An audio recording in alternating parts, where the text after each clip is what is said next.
manager of the National Theatre in Westwood says that there indeed are at least a dozen people who faint or become ill during every showing. But The Exorcist is still drawing sellout houses for every performance, complete with lines around the block. I spent an evening in the lobby just to see if people really do come stumbling out in the middle of the picture, as reported. They did, so I asked them why. It just scared me to death. Things just like this really scared me to death.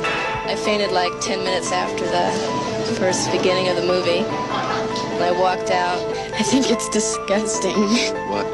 I passed out in about the first half hour, yeah. Can't even describe it. It's so horrible. Hello once again, viewers. It's Paul at TMR once again, talking about this little fella. This was the film that I teased at the end of the last video, the film that is now over 50 years old, just like me, and was #1 in the UK and America when I was born back in 1974. Now, bearing in mind the film stayed at #1 for over 12 weeks in America. It was only knocked off in the March by The Sting, starring Robert Redford and Paul Newman, which is also a very good film. But when it was re-released in the June, it then went back to #1 for 3 weeks again. In total, it took over $420 million at the US box office and around the world.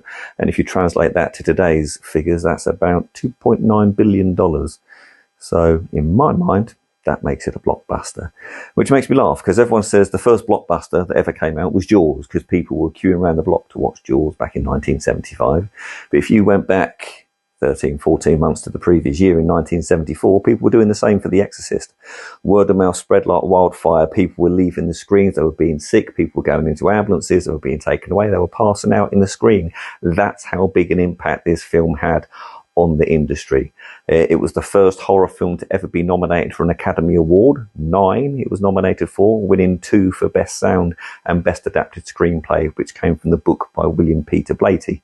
The book is based on a true story of demonic possession of I think it was a Hispanic boy.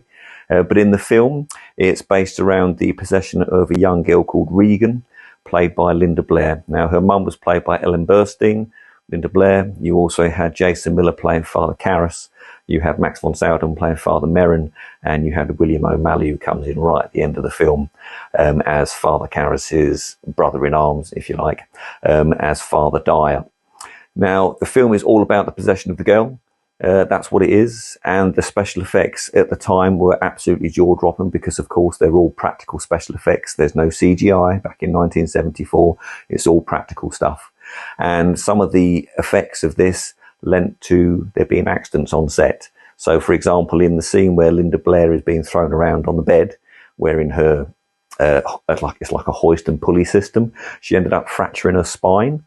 Yep, and that scene is still in the film. Ellen Burstyn in one scene gets slapped across the face by a possessed daughter and flies across the bedroom, lands, fractured her coccyx, and had to use between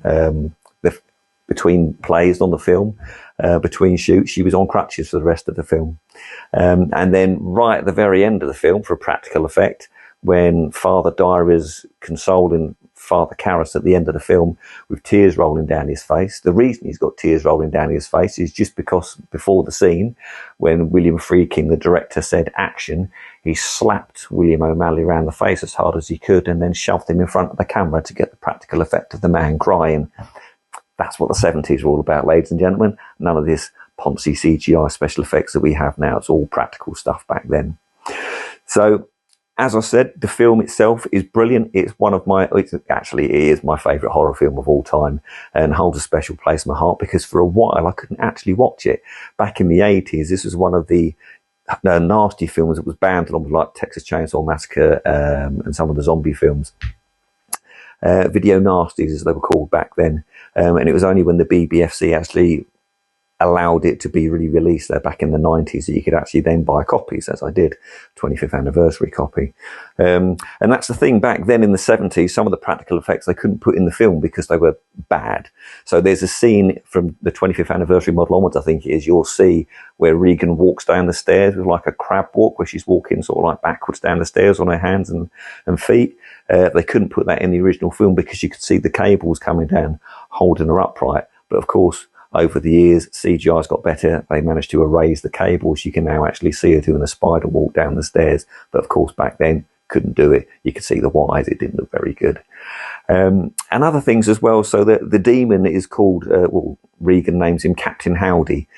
Captain Howdy, the voice for Captain Howdy was played by a voice actress called Mercedes McCambridge. Now, Mercedes McCambridge, according to Orson Welles, the man himself, director of Citizen Kane, said that she was one of the greatest voice actors of all time. Bearing in mind that she's a reformed alcoholic and a reformed smoker when she went into this film. But to get to the voice that she needed, Friedkin asked her to go above and beyond, and to do that she ended up started drinking again, started smoking again, and was eating raw eggs. And there's one particular part of the film where, to get herself in the right frame of mind, she asked to be tied to a chair and have 2 priests stand beside her while she recited the lines. After that particularly harrowing scene, she was then seen at the back of the set crying her eyes out. That's how much it affected her. But as I say, you have to watch the film. It's one of the all-time favourites of most people that have seen it. Great film. You can't get a better horror film than The Exorcist, in my opinion. And to prove the point, I was talking to a guy at work today, and he says because of The Exorcist, he's never been able to watch a horror film again when he saw it when he was 12 years old. Okay. So that's it for this one. Next review will be Marty Supreme, which I'm going to the cinema to watch tomorrow. It's the new Timothée Chalamet movie. So I'll be dropping a review on that little fella soon. Okay. Until then, take care. Give me a thumbs up, give me a like, give me a repost, share me to as many people as you can. Let's get the followers up and running, and then we can really get this thing moving. I'll speak to you soon.